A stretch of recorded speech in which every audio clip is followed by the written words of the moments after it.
اللہ اکبر اللہ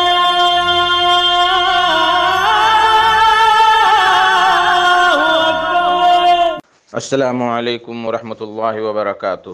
الحمدللہ رب العالمین والصلاة والسلام علی اشرف الانبیاء والمرسلین نبینا محمد وعلی آلہ وصحبہ اجمعین ومن تبعہم بإحسان الی یوم الدین، اما بعد۔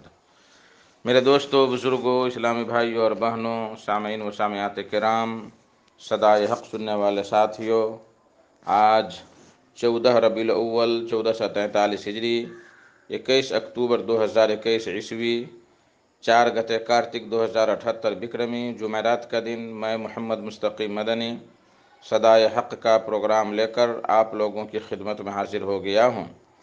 یہ پروگرام آپ روزانہ Janak Nandini F M 95.5 mega hertz پر 1:30 بجے سے 2:15 بجے تک سماعت فرماتے آ رہے ہیں۔ آج بھی انشاءاللہ تبارک و تعالی سب سے پہلے تلاوت قرآن مجید، پھر ایک خوبصورت سی نظم اور اخیر میں ایک عالم کا خطاب سماعت فرمائیں گے۔ تو لیجئے سب سے پہلے تلاوت قرآن مجید سماعت فرمائیں۔ بسم اللہ الرحمن الرحیم۔ اعوذ باللہ من الشیطان الرجیم، بسم اللہ الرحمن الرحیم۔ الحمد للہ فاطر السماوات والارض جاعل الملائکۃ رسلا اولی اجنحۃ مثنی وثلاث ورباع یزید فی الخلق ما یشاء ان اللہ علی کل شیء قدیر۔ ما یفتح اللہ للناس من رحمت فلا ممسک لها وما يمسك فلا مرسل له من بعده وهو العزيز الحكيم۔ يا أيها الناس اذكروا نعمة الله عليكم هل من خالق غير الله يرزقكم من السماء والأرض لا إله إلا هو فأنا تؤفكون۔ اللہ اکبر اللہ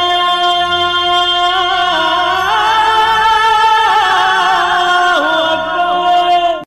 بعدہ ایک خوبصورت سی نظم جمیل اختر شفیق تیمی کی آواز میں سماعت فرمائیں، جس کا بول ہے: جس کے سینے میں خوف خدا ہی نہیں، جس کے سینے میں خوف خدا ہی نہیں، فضل مولا سے وہ آشنا ہی نہیں۔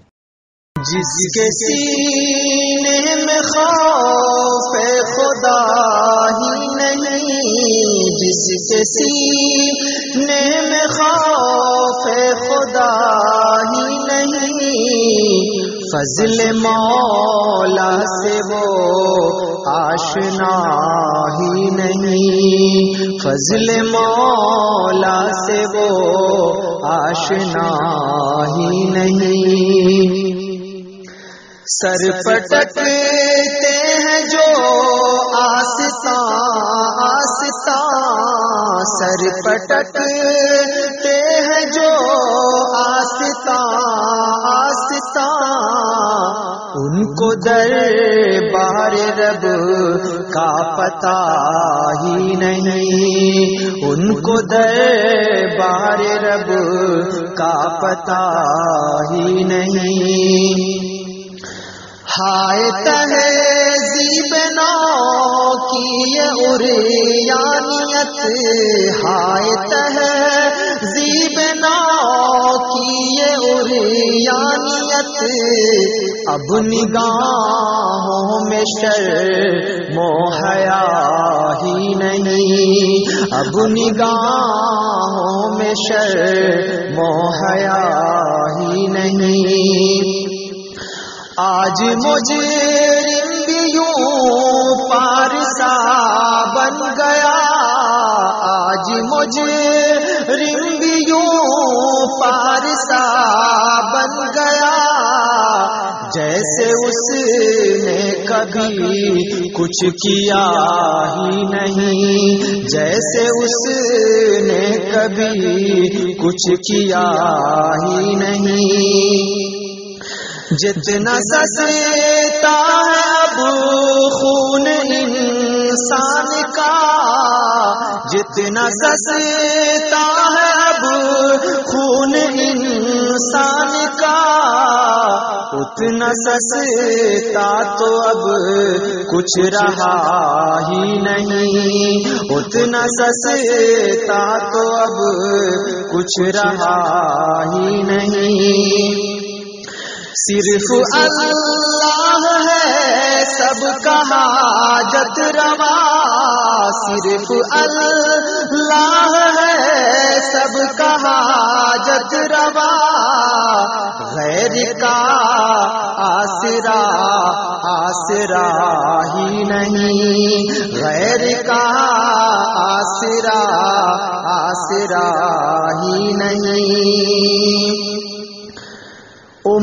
گھر کے گھر جل گئے، مال و زر لٹ گئے، گھر کے گھر جل گئے، مال و زر لٹ گئے، سر چھپانے کو اب کچھ رہا ہی نہیں، سر چھپانے کو اب کچھ رہا ہی نہیں۔ جس کے سینے میں خوف خدا ہی نہیں، اب ہے سینے میں سب کے قدرت بھری، اب ہے سینے میں سب کے قدرت بھری، دل میں الفت کا جذبہ رہا ہی نہیں، دل میں الفت کا جذبہ رہا ہی نہیں۔ جس کے سینے میں خوف خدا ہی نہیں، اس قدر بن گیا سنگ دل آدمی، اس قدر بن گیا سنگ دل آدمی، دیکھتا پیار کا آئینہ ہی نہیں، دیکھتا پیار کا آئینہ ہی نہیں۔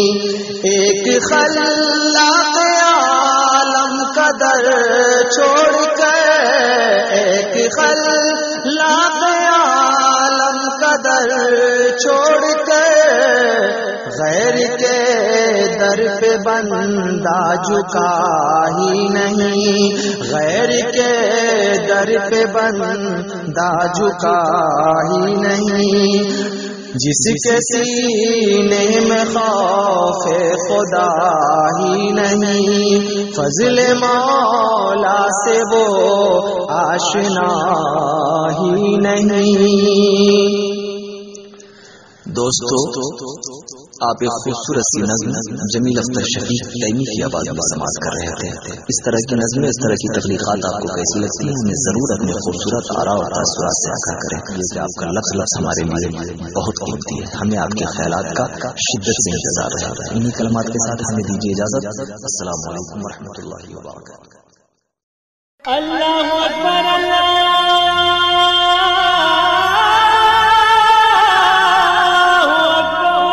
میرے محترم ساتھیوں، دوستوں، بزرگوں، آج کا خطاب ہے فضیلت الشیخ ظہیر الدین سلفی صاحب کا، جو کلیہ فاطمۃ الزہرا للبنات دھنوجی کٹریا ضلع دھنوشا نیپال میں درس و تدریس کی خدمات انجام دیتے ہیں۔ ان کا موضوع ہے عہدہ اور منصب کی امانت۔ تو لیجئے شیخ سے ان کا خطاب سماعت فرمائیں۔ السلام علیکم ورحمۃ اللہ وبرکاتہ۔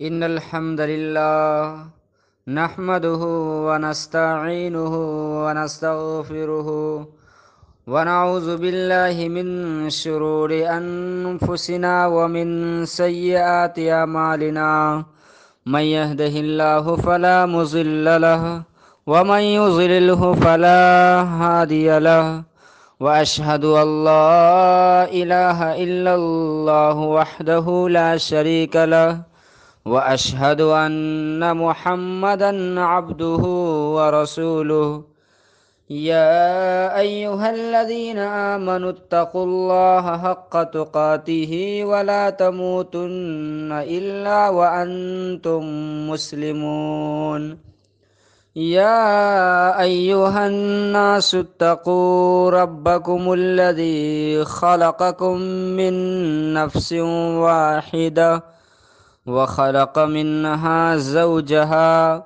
وبث منهما رجالا كثيرا ونساء واتقوا الله الذي تساءلون به والأرحام إن الله كان عليكم رقيبا يا أيها الذين آمنوا اتقوا الله وقولوا قولا سديدا يصلح لكم أعمالكم ويغفر لكم ذنوبكم ومن يطع الله ورسوله فقد فاز فوزا عظيما أما بعد فإن خير الحديث كتاب الله وخير الهدي هدي محمد صلى الله عليه وسلم وشر الأمور محدثاتها وكل محدثة بدعة وكل بدعة ضلالة وكل ضلالة في النار فأعوذ بالله السميع العليم من الشيطان الرجيم بسم الله الرحمن الرحيم إن الله يأمركم أن تؤدوا الأمانات إلى أهلها وإذا حكمتم بين الناس أن تحكموا بالعدل إن الله نعم ما يعظكم به إن الله كان سميعا بصيرا۔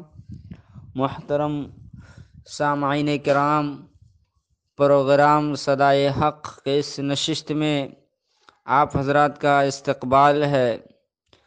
آج کی نشست کا موضوع ہے عہدہ اور منصب کی امانت۔ محترم حضرات، خطبہ مسنونہ کے بعد سورۃ النساء کی ایک آیت کریمہ میں نے تلاوت کی ہے۔ اس آیت میں اللہ تبارک و تعالی کا ارشاد ہوا، ان اللہ یأمرکم ان تؤدوا الامانات الی اہلہا۔ اللہ تمہیں حکم دیتا ہے کہ امانتوں کو ان کے حقداروں تک پہنچا دو۔ وَإِذَا حَكَمْتُمْ بَيْنَ النَّاسِ أَن تَحْكُمُوا بِالْعَدْلِ، اور جب لوگوں کے درمیان فیصلہ کرنے کا موقع آئے تو انصاف کے مطابق فیصلہ کرو۔ ان اللہ نعم ما یعظکم بہ، کیا ہی اچھی نصیحت ہے جو اللہ تعالی تمہیں کر رہا ہے۔ ان اللہ کان سمیعا بصیرا، یقیناً اللہ بہت سننے والا اور دیکھنے والا ہے۔ مفسرین کرام رحمۃ اللہ علیہم اجمعین اس آیت کے شان نزول کے حوالے سے بتایا ہے کہ یہ آیت اس وقت نازل ہوئی جب فتح مکہ کے موقع پہ پیارے نبی صلی اللہ علیہ وسلم نے حضرت عثمان بن طلحہ رضی اللہ عنہ سے خانہ کعبہ کی چابیاں لی۔ خانہ کعبہ کا دروازہ کھولنے کے لیے، اور عثمان بن طلحہ انہیں یہ اعزاز حاصل تھا۔ اسلام سے پہلے زمانہ جاہلیت سے خانہ کعبہ کی چابی کی حفاظت اور رکھوالی انہی کا قبیلہ کیا کرتا تھا۔ تو جب پیارے نبی صلی اللہ علیہ وسلم نے فتح مکہ کے دن خانہ کعبہ کھولنے کے لیے ان سے چابیاں لیں تو آسمان سے یہ آیت نازل ہوئی کہ اے پیغمبر، آپ اپنی ضرورت مکمل کرنے کے بعد پھر سے چابیاں انہی عثمان بن طلحہ کو لوٹا دیجئے، اسی قبیلے کو لوٹا دیجئے، اسی خاندان کو لوٹا دیجئے جو قبیلہ کے زمانہ جاہلیت سے یہ ذمہ داری نبھاتا چلا آ رہا ہے۔ ان اللہ یامرکم ان تؤدوا الامانات الی اہلہا، اللہ کا حکم ہے کہ امانتوں کو ان کے حقداروں تک پہنچا دو۔ یہاں غور طلب بات ہے کہ خانہ کعبہ کی چابی کی ذمہ داری ایک عہدہ ہے، ایک منصب ہے، اور بہت بڑا منصب ہے اور بہت بڑی ذمہ داری ہے۔ وہ اس ذمہ داری اور اس عہدے و منصب کو قرآن نے امانت سے تعبیر کیا ہے۔ تو یہیں سے حضرات اس آیت کی روشنی میں یہ بہت بڑا پیغام اور بہت بڑا سبق ملتا ہے۔ مذہب اسلام کسی بھی عہدہ و منصب کو کس نظر سے دیکھتا ہے؟ عہدہ و منصب یہ بہت بڑی امانت ہے، بہت بڑی ذمہ داری ہے۔ عہدہ اور منصب سے مراد کیا ہے؟ چاہے وہ حکومت کا عہدہ ہو، چاہے وہ کسی مسجد کا عہدہ ہو، چاہے وہ کسی مدرسے کا عہدہ ہو، کسی جماعت اور جمعیت کا عہدہ ہو، کسی تنظیم کا عہدہ ہو، الغرض عہدے کے اسلام میں بڑی اہمیت آئی ہے۔ کوئی صدر بنتا ہے، کوئی سیکریٹری بنتا ہے، کوئی کاظم بنتا ہے، کسی کو ممبرشپ ملتی ہے۔ بڑی سی بڑی تنظیم ہو یا چھوٹی سی چھوٹی تنظیم ہو، بڑی سی بڑی جمعیت ہو یا چھوٹی سی چھوٹی جماعت ہو، کوئی بھی جو عہدے ہوتا ہے، چھوٹا ہو کہ بڑا، یہ بہت بڑی ذمہ داری ہے، یہ بہت بڑی امانت ہے۔ اسی لیے شریعت نے کہا کہ کوئی بھی عہدہ ہر کش و ناکش کو نہ دیا کرو۔ عہدے کے لائق ہر شخص نہیں ہوا کرتا، عہدے اس شخص کو دو جس کے اندر قابلیت ہو، لیاقت ہو۔ اگر وہ مسجد کا ذمہ دار بن رہا ہے تو دیکھو مسجد چلانے کی قابلیت ہے کہ نہیں۔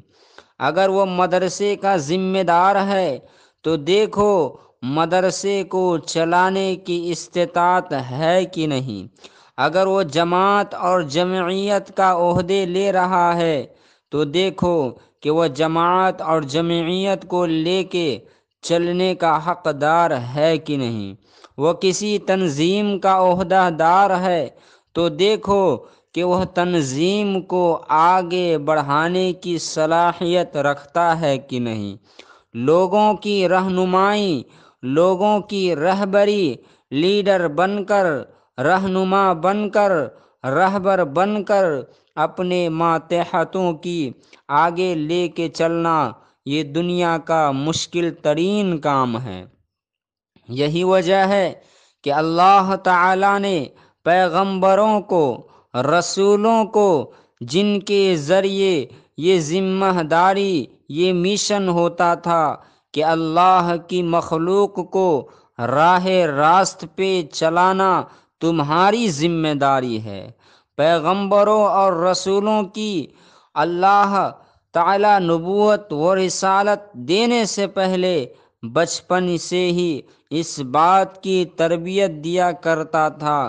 چنانچہ حدیثوں میں ہے کہ پیارے نبی صلی اللہ علیہ وسلم نے فرمایا، ہر پیغمبر، ہر رسول نے بکریاں چرائی ہیں، ہر رسول اور پیغمبر نے اپنے بچپن میں بکری چرائی ہیں۔ بکریاں کس لیے چرائیں؟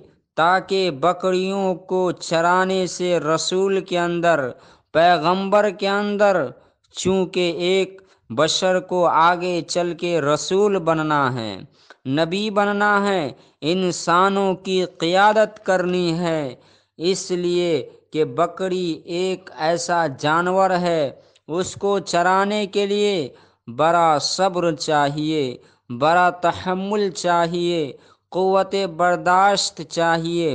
غصے والا چرواہا کبھی بکری چرایا نہیں کرتا۔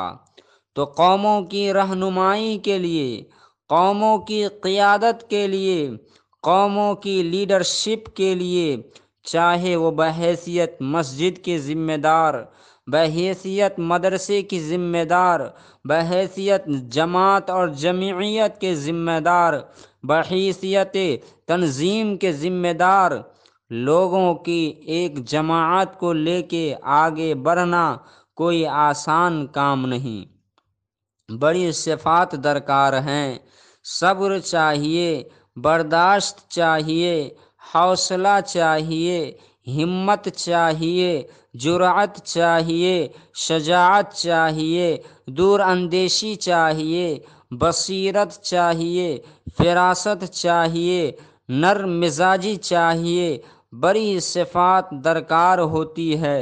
اسی لیے حضرات شریعت کہتی ہے کہ کوئی بھی عہدہ، اگر عہدہ تم تک آتی ہے، استطاعت ہو تو قبول کرو، اور اگر آپ کو لگتا ہے کہ میں اس عہدے کے تقاضوں کو پورا اتروں گا اور ذمہ داری کو میں صحیح طور پر ادا کر سکوں گا، تب عہدہ قبول کر لینا۔ عہدے کو بس ایک عزت سمجھ کے، اعزاز سمجھ کے میرا نام روشن ہو جائے گا، لوگوں کی زبانوں پہ میرا نام رہے گا، میرے نام کے ساتھ صدر کا لقب لگے گا، سیکریٹری کا لقب لگے گا، کاظم کا لقب لگے گا، ممبر کا لقب لگے گا، اعزاز سمجھ کے قبول کرو گے۔ پیارے نبی نے فرمایا صحیح مسلم کی حدیث میں، یاد رکھیے، انہا امانۃ و انہا خزی و ندامہ، انہا امانہ و انہا خزی و ندامہ۔ عہدے کے لیے، عہدے کے سلسلے میں لوگوں جان لو، یہ بہت بڑی امانت ہے، اور یہ ایسی امانت ہے، عہدہ اور منصب کل قیامت کے روز اکثر عہدے دار اور منصب داروں کو رسوا ہونا پڑے گا، کیونکہ آپ صلی اللہ علیہ وسلم صحیح مسلم میں فرما رہے ہیں، انہا خزی و ندامہ، عہدہ اور منصب قیامت کے روز رسوائی کا باعث بنے گا۔ عہدے دار اور منصب داروں کی بڑی تعداد ایسی ہوں گی جنہیں قیامت کے روز ذلت سے دوچار ہونا پڑے گا، وہ ندامہ، اور جب ذلت سر پہ آ پکڑے گی تو انسان نادم ہوگا، پشیمان ہوگا۔ ایک اور حدیث میں آپ صلی اللہ علیہ وسلم نے فرمایا، لِكُلِّ غَادِرٍ لِوَاءٌ یوم القیامہ، قیامت کے روز ہر وہ عہدے دار اور منصب دار، چاہے خلیفہ وقت کیوں نہ ہو، بادشاہ وقت کیوں نہ ہو، مسلمانوں کا کوئی بھی ذمہ دار کیوں نہ ہو، کسی بھی عہدہ و منصب کا اٹھانے والا کیوں نہ ہو، اگر اس نے عہدے کو قبول کرنے کے بعد امانت داری کا ثبوت اس نے نہیں دیا، اپنے ماتحتوں کے ساتھ اس نے غداری کی، اپنے ماتحتوں کے ساتھ اس نے خیانت کی، عہدے کے ساتھ اس نے خیانت کیا، تو پیارے نبی فرماتے ہیں قیامت کے روز ہر دھوکے باز عہدے دار پر ایک جھنڈا گڑا ہوگا، اس جھنڈے سے ساری مخلوق پہچانے گی، اچھا یہ وقت کا بادشاہ تھا، یہ وقت کا حکمران تھا، یہ وقت کا تاجدار تھا، یہ فلاں جماعت اور جمعیت کا ذمہ دار تھا، اس نے عہدے کو قبول کیا، پر عہدے کو ایک امانت کی حیثیت سے ادا نہیں کیا، ساری مخلوق اسے دیکھے گی اور حشر کے میدان میں اس جھنڈے کے حوالے سے اس کی رسوائی ہوگی۔ حضرات یاد رکھیے، کسی بھی عہدہ و منصب کے لیے سلسلے میں سب سے بڑی بات یہ ہے کہ شریعت کا جو اصول ہے، شریعت کا جو قانون ہے اور شریعت کی یہ تعلیم ہے کہ مانگنے والے کو کبھی عہدہ مت دینا۔ جو کہتا ہے کہ مجھے صدر بناؤ، جو کہتا ہے کہ مجھے سیکریٹری بناؤ، جو کہتا ہے کہ مجھے امیر بناؤ، جو کہتا ہے کہ مجھے ناظم بناؤ، جو کہتا ہے کہ مجھے کاظم بناؤ، شریعت کہتی ہے مانگنے والے کو کبھی عہدہ مت دو۔ آپ نے عبد الرحمن ابن سمرہ رضی اللہ عنہ کو کہتے ہیں، پیارے نبی نے مجھے نصیحت کرتے ہوئے فرمایا، عبد الرحمن بن سمرہ یاد رکھو، لا تسأل الامارہ، زندگی میں کبھی کوئی عہدہ نہ پوچھو، زندگی میں کبھی کوئی عہدہ نہ مانگو، فإنک ان اعطیت عن مسئلہ، کہا کہ اگر عہدہ مانگ کر لوگے نا، پوچھ کر لوگے، تو اللہ کی مدد تمہارے سامنے یا تمہارے ساتھ نہیں رہے گی، شامل حال نہیں رہے گی۔ اللہ تمہیں اس عہدے کے حوالے کر کے اللہ تم سے بری ہو جائے گا، اللہ کی مدد تمہاری شامل حال نہیں رہے گی۔ اور کہا کہ ہاں، تم نے مانگا نہیں، تم نے پوچھا نہیں، عہدہ خود مل جائے تم تک آ رہا ہے، لوگ آگے بڑھ کے تمہیں امیر بنا رہے ہیں، لوگ آگے بڑھ کے تمہیں ناظم بنا رہے ہیں، لوگ آگے بڑھ کے تمہیں صدر بنا رہے ہیں، سیکریٹری بنا رہے ہیں، لوگ آگے بڑھ کے تمہیں لیڈرشپ بنا رہا ہے، الحمدللہ قبول کرو۔ کہا کہ بن مانگے عہدے تم تک آتا ہے تو قبول کرو، اللہ کی مدد بھی تمہارے ساتھ رہے گی، لوگوں کی مدد بھی تمہارے ساتھ رہے گی۔ اور اگر مانگ کے عہدے لوگے نہ تو اللہ کی مدد آئے رہیں گی، نہ لوگوں کی مدد رہیں گی۔ حضرات یاد رکھیے، عہدے کو مانگ کر لینے والا عہدے کو اعزاز سمجھتا ہے، اور جس کے پاس بن مانگے عہدہ جاتا ہے، وہ مانگا نہیں عہدہ خود اس تک جاتا ہے، وہ عہدے کو اعزاز سے بڑھ کر ذمہ داری سمجھتا ہے۔ عہدے اعزاز سے بڑھ کر ذمہ داری ہے، پر کسی بھی عہدے کا حق وہی شخص ادا کر سکتا ہے جو عہدے کو اعزاز سے بڑھ کر ذمہ داری سمجھتا ہو۔ تو حضرات، یہ شریعت کی تعلیم ہے، شریعت کا مزاج ہے، شریعت کا قانون ہے کہ عہدہ مانگنے والے کو عہدہ مت دو، اس لیے کہ وہ کبھی عہدے کے تقاضوں کو پورا نہیں کرے گا۔ ہاں، جس کو بن مانگے لوگ کہتے ہوں کہ ہاں اس کو ملنا چاہیے، صحیح معنوں میں عہدے کے قابل وہ ہوتا ہے۔ حضرات، یہ چند نمونے ہیں ہمارے اسلاف جن کے دل میں اللہ کا ڈر ہے، اللہ کا تقوی تھا، عہدے کو کس نظر سے دیکھتے تھے، کتنا احتیاط کرتے تھے، آخرت کی جواب دہی سے کتنا تڑپتے تھے۔ یاد رکھیے، پیارے نبی صلی اللہ علیہ وسلم نے فضیلتیں سنائی ہیں اس عہدے دار کے لیے، اس منصب دار کے لیے جو عہدے کو قبول کرنے کے بعد عہدے کے تقاضوں کو پورا اترتا ہے، عہدے کے تقاضوں کو پورا کرتا ہے اور سب کے ساتھ انصاف کرتا ہے۔ آپ نے فرمایا کہ جو عہدے دار عہدے پہ رہ کے اپنے ماتحتوں کے ساتھ انصاف کرتا ہے، کل قیامت کے روز نور کے منبروں میں انہیں سرفراز کیا جائے گا۔ اور پھر فرمایا سبعۃ یظلہم اللہ فی ظلہ یوم لا ظل الا ظلہ، کہ کل حشر کی عدالت میں جن 7 خوش نصیبوں کو اللہ اپنے عرش کا سایہ ملے گا، اپنے عرش کا سایہ نصیب کرے گا، ان 7 خوش نصیب بندوں میں پیارے نبی فرماتے ہیں امام عادل، وہ حکمران، وہ خلیفہ، وہ بادشاہ، وہ عہدیدار، وہ منصبدار جو اپنے ماتحتوں کے ساتھ انصاف کرتا ہے، انصافی سے کام لیتا ہے، کسی پر ظلم و ستم نہیں کرتا ہے، کسی کا چہرہ دیکھ کر کسی کو بھائی سمجھ کے کسی کو رشتہ دار سمجھ کے انصاف نہ کرتا ہو، کسی پر ظلم و زیادتی نہ کرتا ہو، اور کسی کو پھانسی کے پھندے پہ چڑھنے سے بچاتا ہو۔ محترم سامعین کرام، اسلام میں عدل و انصاف کی بڑی اہمیت ہے، چنانچہ اسلام ہر معاملہ میں عدل و انصاف کی سخت تاکید کرتا ہے۔ کائنات کا سارا نظام عدل و انصاف ہی پر قائم ہے۔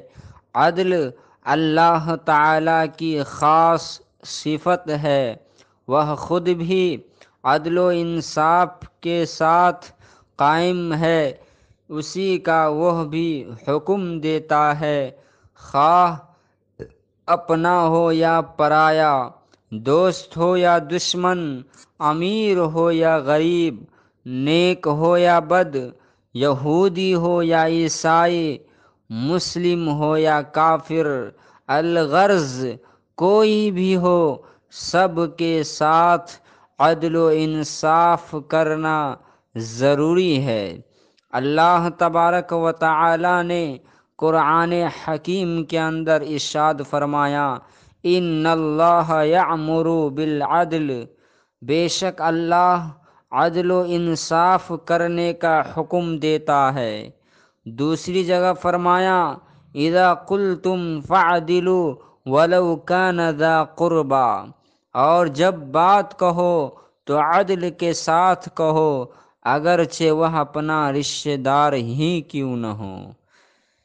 ایک دوسری جگہ اللہ تعالیٰ فرماتا ہے یا ایھا الذین آمنوا کونوا قوامین للہ شہداء بالقسط ولا یجرمنکم شنعان قوم علی الا تعدلوا اعدلوا هو اقرب للتقوی، اے ایمان والو للہیت کے ساتھ دین پر قائم ہو جاؤ، انصاف کے ساتھ گواہی دینے والے بن جاؤ، اور کسی قوم کی عداوت تمہیں ناانصافی پر آمادہ نہ کرے، انصاف کرو، یہی انصاف تقوی کے زیادہ نزدیک ہے۔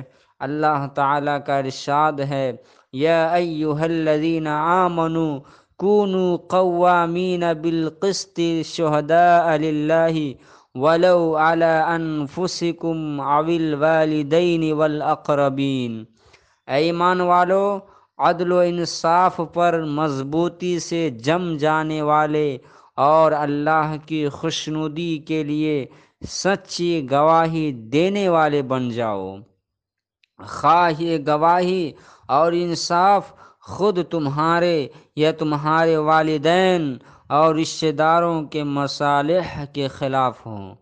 خود رسول اللہ صلی اللہ علیہ وسلم سراپا عادل تھے۔ آپ صلی اللہ علیہ وسلم کے عدل و انصاف کا ایک نمونہ ملاحظہ فرمائیں۔ سن 8 ہجری فتح مکہ کے موقع پر فاطمہ نامی مخزومہ عورت چوری کے جرم میں گرفتار ہو کر دربار نبوی میں پیش کی گئی۔ حسب دستور حضرت صلی اللہ علیہ وسلم نے ہاتھ کاٹنے کا حکم صادر فرمایا۔ چونکہ وہ ایک شریف و معزز اور بڑے قبیلہ کی عورت تھیں، اس لیے مسلمانوں میں اضطراب پیدا کیا گیا۔ صحابہ کرام نے باتفاق رائے اسامہ بن زید جو کہ محمد صلی اللہ علیہ وسلم کے بہت خاص اور محبوب خادم تھے۔ سفارش کرائی، آپ بہت برہم ہوئے اور فرمایا تم حدود الہی کے بارے میں سفارش کرتے ہو۔ پھر فرمایا لو ان فاطمۃ بنت محمد سرقت لقطعت یدہا، اللہ کی قسم اگر محمد صلی اللہ علیہ وسلم کی لاڈلی اور پیاری بیٹی فاطمہ بھی چوری کرتی تو میں بھی اس کا ہاتھ کاٹ دیتا۔ حضرات یاد رکھیے، کسی بھی عہدے دار کے لیے، چاہے کسی جماعت کا ہو، کسی جمعیت کا ہو، کسی تنظیم کا ہو، چند صفات از حد ضروری ہے، وہی شخص عہدے دار بن سکتا ہے۔ سب سے پہلی صفت ہے اخلاص۔ اخلاص ہو اس کے اندر، جذبہ خدمت ہو، کرسی کو قبول کر رہا ہے خدمت کے لیے، ذاتی مفاد کے لیے نہیں، دنیا بنانے کے لیے نہیں، اپنی دنیا کو سنوارنے کے لیے نہیں، اخلاص ہو کہ عہدہ قبول کر رہا ہو۔ اس کی پہلی اور آخری نیت یہ ہے کہ انسانوں کی، ملت کی، مسلمانوں کی، قوموں کی اور جماعتوں کی خدمت کر کے میں اللہ کی نظروں میں محبوب ہو جاؤں۔ اور دوسری صفت ہے ملنساری، نرمی۔ جو درست مزاج لوگ ہوتے ہیں، سخت مزاج لوگ ہوتے ہیں، جن کے اندر بات کرنے کا سلیقہ نہیں ہوتا ہے، وہ کبھی کسی چھوٹے عہدے کے بھی لائق نہیں ہوئے۔ شریعت کی نظر میں جب ہم عہدے پہ آ گئے، اب ہمارا فرض بنتا ہے اپنے ماتحتوں میں سے ہر ایک کے ساتھ اچھی گفتگو کرنا، ہر آنے والے کو رسپانس دینا، ہر آنے والے کا مسکرا کر استقبال کرنا، نرمی مزاجی کے ساتھ سب کے ساتھ پیش آنا۔ اللہ تعالی نے پیارے نبی کے سلسلے میں فرمایا فَبِمَا رَحْمَةٍ مِّنَ اللَّهِ لِنْتَ لَهُمْ وَلَوْ كُنْتَ فَظًّا غَلِيظَ الْقَلْبِ لَانفَضُّوا مِنْ حَوْلِكَ۔ اے پیغمبر، یہ اللہ کی خاص مہربانی ہے آپ پر۔ اللہ کی مہربانی سے آپ لوگوں کے حق میں بڑے نرم مزاج واقع ہوئے ہیں، بڑے نرم مزاج ثابت ہوئے ہیں۔ وَلَوْ كُنْتَ فَظًّا غَلِيظَ الْقَلْبِ لَانفَضُّوا مِنْ حَوْلِكَ، اگر آپ سب زبان کے ہوتے، طبیعت اور مزاج کے سخت ہوتے تو یہ صحابہ جو ہمیشہ آپ کے ارد گرد رہتے ہیں کبھی کہ آپ کے اثرات سے چھٹ گئے ہوتے، دور بھاگ گئے ہوتے۔ نرمی بہت ضروری ہے، خوش مزاجی بہت ضروری ہے، ملنساری بہت ضروری ہے ہر اس شخص کے لیے جو کسی بھی عہدے پہ آئے اور کسی بھی منصب پہ آئے۔ اور سب سے بڑی چیز احساس ذمہ داری، یہ ہے اصل احساس ذمہ داری۔ میں نے عہدہ قبول کیا ہے، ممبر میرے حوالے ہے، اگر محراب میرے حوالے ہے، اور مجھے اپنی ذمہ داری کا احساس ہونا چاہیے کہ قوم کے سامنے کیا باتیں رکھنی ہیں، کیا کہنی ہیں۔ اگر نہ کہوں تو اللہ مجھے پوچھے گا۔ ایسے ہی ہر عہدے دار اور منصب دار کو اپنے منصب اور تقاضوں کو سمجھنا چاہیے۔ میں اگر صدر ہوں، امیر ہوں، میری کیا کیا ذمہ داریاں بنتی ہیں۔ میں اگر جماعت اور جمعیت کا ناظم ہوں، میری کیا کیا ذمہ داریاں بنتی ہیں۔ میں اگر مدرسہ اور مسجد کا ذمہ دار ہوں، میری کیا کیا ذمہ داری بنتی ہیں۔ احساس ذمہ داری یہ ہے اصل سب سے بڑی صفت ہے۔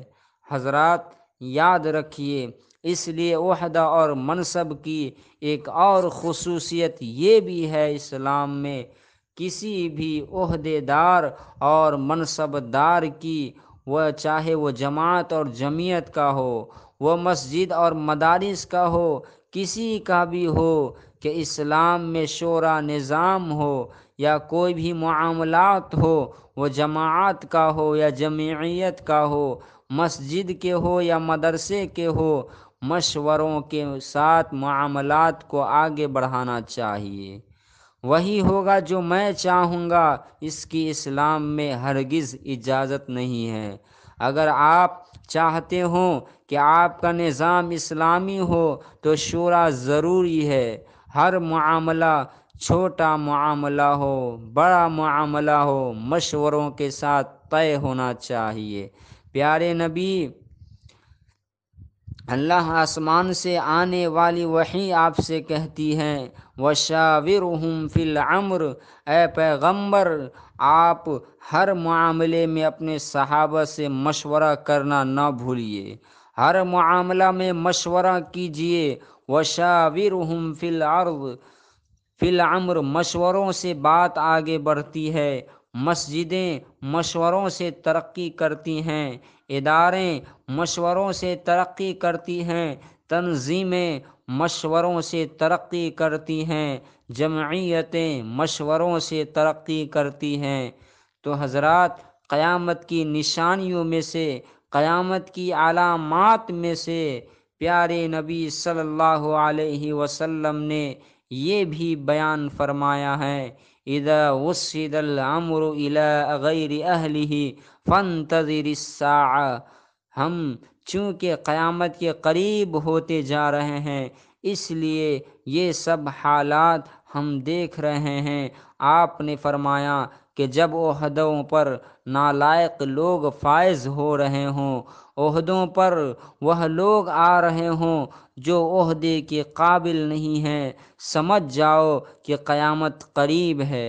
یعنی مطلب یہ ہے کہ قیامت کے قریب ایسا ہونے والا ہے، عہدوں کے ساتھ کھلواڑ ہوگا، امانت داری نہ ہوگی، خیانت کرنے والے عہدوں پر آئیں گے، اور یہ قیامت کی بہت بڑی نشانی ہے۔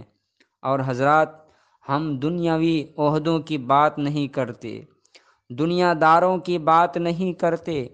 آئے دن ہماری جو دینی جماعتیں ہیں، ہماری جو دینی جمعیتیں ہیں، ہماری جو دینی تنظیمیں ہیں، ان کی جو صورت حال ہے، خون کے آنسو رلانے والے ہیں۔ اچھا ہے کہ عوام اکثر نہیں جانتی ہے ان سب صورت حال کو، اور اچھا ہے کہ نہ جانیں، ورنہ بہت افسوس کے ساتھ کہنا پڑتا ہے دینی جماعتوں اور جمعیتوں میں وہ پولیٹکس اور سیاست چلتی ہے کہ دنیا دار بھی جھک مارے، نفع کش عہدوں کے لیے جوڑ جوڑ کی سیاست، عہدہ طلبی، خیانتیں اور عہدوں کا غلط استعمال اور منمانی فیصلے، واللہ المستعان۔ یہ ہماری بہت ساری دینی جماعتوں اور جمعیتوں کی صورت حال ہے۔ اور جیسا کہ ہم نے کہا، یاد رکھو عہدہ بہت بڑی امانت ہے۔ میں اگر 3 کروڑ انسانوں کا اگر میں امیر بنتا ہوں، اور اگر میں نے عہدے کو صحیح طور پر نہیں نبھایا، یہ 3 کروڑ انسان کل قیامت کے روز میرا گریبان پکڑے گا۔ افسوس کے ساتھ کہنا پڑتا ہے یہ کچھ صورت حال تھی، یہ کچھ واقعہ تھا جس کو میں نے آج کے اس درس میں آپ لوگوں کے سامنے بتایا ہے، سنایا ہے۔ ضرورت ہے ہم اپنے اندر ذمہ داری کا احساس پیدا کریں، اور کسی بھی عہدے اور منصب پہ ایسے لوگوں کو لائیں جن کے اندر اللہ کا ڈر ہو، اللہ کا تقوی ہو، جو عہدے کو اعجاز نہیں ذمہ داری سمجھتے ہوں۔ اگر ہم نے ایسے لوگوں کی تائید کی اور ایسے لوگوں کے حق میں ہونٹ دیا جس سے خیانتوں کی داستانوں وابستہ ہے، اللہ کے پاس ہم سب ذمہ دار ہیں۔ تائید کرنے والا بھی شریک برابر کے شریک جرم ہے۔ اللہ رب العالمین سے دعا ہے اللہ تعالی ہم سب کو آپ سب کو ہدایت دے۔ رب العالمین مجھ کہنے والے کو اور آپ سبھی سننے والوں کو زندگی میں اللہ تعالی کسی بھی ایسی ذمہ داری کو جس کو نبھانے کی صلاحیت ہمارے اندر نہ ہو، اللہ قبول کرنے کی توفیق نہ دے۔ اور اگر ہم میں سے کسی یا جن کے اندر صلاحیت ہے، اللہ رب العالمین انہیں کام کے مواقع نصیب فرمائے، اللہ انہیں بہتر سے بہتر عہدہ نصیب فرمائے تاکہ وہ جماعت کی، جمعیت کی، تنظیم کی، انسانیت کی اور امت کی خدمت کر سکے۔ اللہم آمین۔ بارک اللہ لنا ولکم فی القرآن العظیم ونفعنا وإیاکم بما فیہ من الآیات والذکر الحکیم انہ تعالی جواد کریم ملک بر رؤوف الرحیم ورب حلیم۔